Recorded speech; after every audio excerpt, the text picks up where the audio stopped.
In the Holloway family, success isn't a feeling. It's a measurement.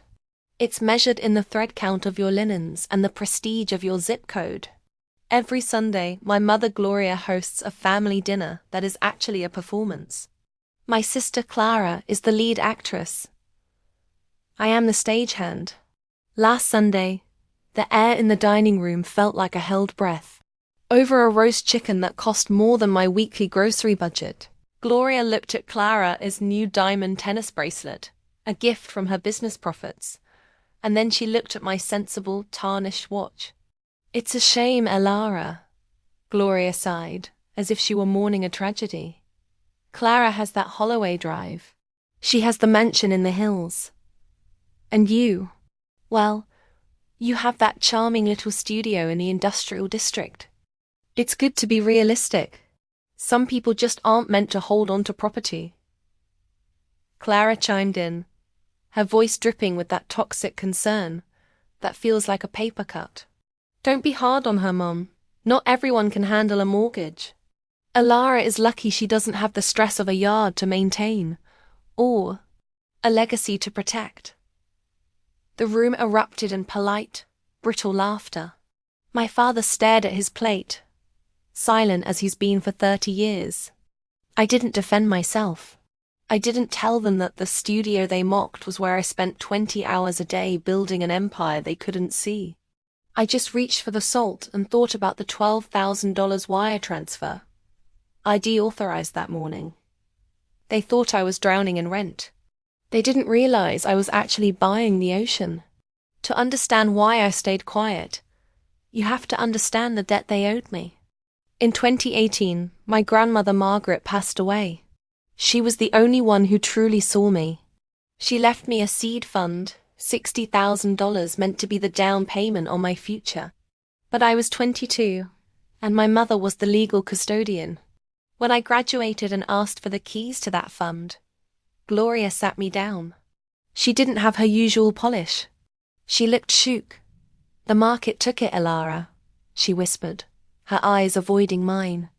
"A bad tech bubble, it's all gone." "I'm so sorry." I believed her. I spent the next 7 years living a life of survival.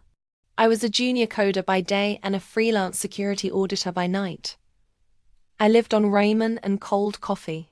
I walked to the bus in the rain because I couldn't afford to fix the transmission on my 2005 sedan. Meanwhile, Clara was launching her luxury events business. Suddenly, she had a down payment for a 4-bedroom house in Lake Oswego. My mother told the family Clara was a financial prodigy. I didn't doubt it until last year. As a senior security architect, I was hired to audit a holding company that managed private family trusts. I wasn't looking for my own name, but there it was, the Margaret Holloway Trust. I traced the digital ink. The money hadn't vanished in a tech bubble.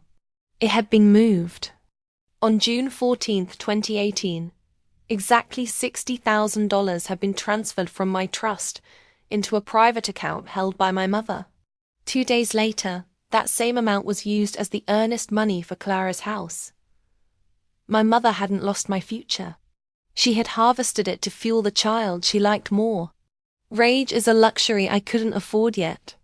If I had called a lawyer that day, I would have gotten my $60,000 back. But I would have lost the war. I wanted more than the principal. I wanted the interest. I spent the next year becoming invisible. When Gloria asked how I was doing, I told her I was struggling. I let her buy me a pity lunch once a month so she could feel superior. I even took the $20 bills she'd slide across the table. "Oh, honey," she'd say, "maybe you should move back home. You clearly can't manage your own life."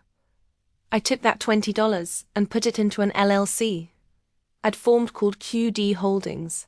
While Gloria was busy pitying me, Clara's prodigy status was crumbling. Her business was a hollow shell built on credit and vanity. By winter, they were leveraged to the hilt. To keep Clara's mansion from foreclosure, Gloria had to do the unthinkable.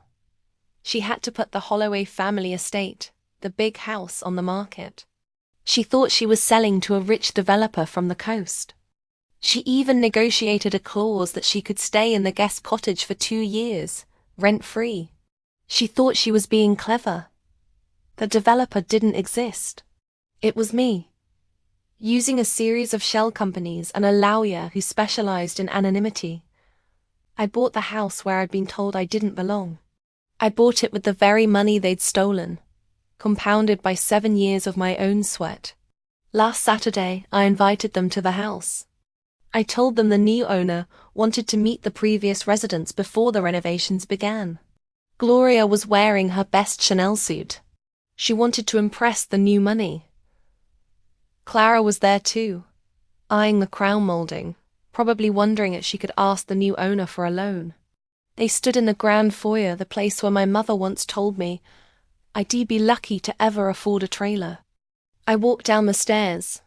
I wasn't the struggling daughter anymore. I held a leather folder in my hand. Elara? Gloria frowned. What are you doing here? Did the new owner hire you to check the security system? Actually, Mom, I said, my voice echoing in the hollow hall. The owner is already here, and she has some concerns about the 2018 ledger. I laid the 2018 statement on the counter, the one with Gloria's signature. Next to it, I laid the new deed of the house. The $60,000 you stole didn't just buy Clara's house. It bought this one too. You've been living on my inheritance for 7 years, Clara. That makes you a tenant of my mercy. And Mom? As for that guest cottage you wanted, I've decided to turn it into a server room for my firm. I've already authorized the eviction notice. It's in the folder. Clara started to scream. My mother just went silent, a kind of silence I had practiced for 7 years. They say the best revenge is living well. But they're wrong. The best revenge is living in the house they said you'd never have, while they're the ones looking for a place to stay. My mother tried to cry. She tried the I'm your mother card. I just reminded her that a custodian's job is to protect the fund, not spend it on the favorite child. I'm sitting in my new library now. The silence is beautiful. Clara is currently trying to downsize her life before the bank realizes her business is a hollow shell. Gloria is living in a 2-bedroom condo paid for by the brother she ignored for years. They don't call me the budget version anymore. In fact, they don't call me at all. And that is the most satisfying payment I've ever received. I'm Elara. And this has been The Quiet Debt. If you've ever been underestimated by the people who were supposed to protect you, remember, stay quiet, work hard, and wait for the interest to pile up. If this story felt like justice to you, leave a in the comments. I'm always listening. I'll see you in the next one.